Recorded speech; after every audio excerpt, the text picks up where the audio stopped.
ગીરમાં ઉત્તરાયણના દિવસે આપ નેતા પ્રવીણ રામે જાહેર કરેલા પ્રોગ્રામ અંતર્ગત ઠેર ઠેર અલગ રીતે વિરોધ સાથે ઉત્તરાયણનો તહેવાર ઉજવવામાં આવી રહ્યો છે। ઉત્તરાયણના દિવસે ગીરના તમામ ગામડાઓમાં ઇકોઝોન હટાવોના નારા સાથેના પતંગો ચગાવી ઉત્તરાયણની અલગ રીતે ઉજવણી કરવા પ્રવીણ રામ દ્વારા આહવાન કરવામાં આવ્યું હતું। ત્યારે આહવાનને ધ્યાને લઈ તાલાલા, મેંદરડા અને વિસાવદરમાં વહેલી સવારથી યુવાનો અને નાના નાના ભૂલકાઓ ઉત્સાહ સાથે ઇકોઝોન હટાવોના નારા સાથે પતંગો ચગાવતા નજરે પડી રહ્યા છે। આ વિરોધમાં નાના ભૂલકાઓ પણ બાકાત રહ્યા નથી। નાના ભૂલકાઓ ઇકોઝોન નાબૂદના બેનરો સાથે ડાન્સ કરી રહ્યા છે અને રાજવીર રામ નામનું નાનું બાળક ભાજપ સરકારની ઇકોઝોન નાબૂદ કરવા માટે અપીલ કરતો જોવા મળે છે।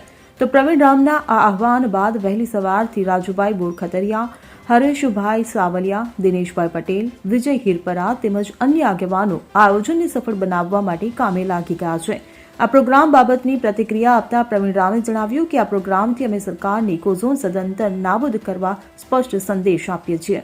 ઉત્તરાયણના દિવસે ગીરમાં ઇકોઝોન હટાવોના નારા સાથેના પતંગો ચગાવવાના પ્રોગ્રામનું મારા દ્વારા જે આયોજન કરવામાં આવ્યું હતું અથવા જે જાહેરાત કરવામાં આવી હતી, આ પ્રોગ્રામને અંતર્ગત આજ રોજ ઉત્તરાયણના દિવસે વહેલી સવારથી જ ગીરના મોટાભાગના વિસ્તારોમાં યુવાનો અને નાના નાના ભૂલકાઓ ઇકોઝોન હટાવોના નારા સાથેના પતંગો ચગાવી અને ઉત્તરાયણની ઉત્સાહભેર ઉજવણી કરી રહ્યા છે અને સાથે સાથે આ ભાજપ સરકારને સ્પષ્ટ સંદેશ આપી રહ્યા છે કે ગીર વિસ્તારમાંથી ઇકોઝોનને સદંતર નાબૂદ કરવામાં આવે।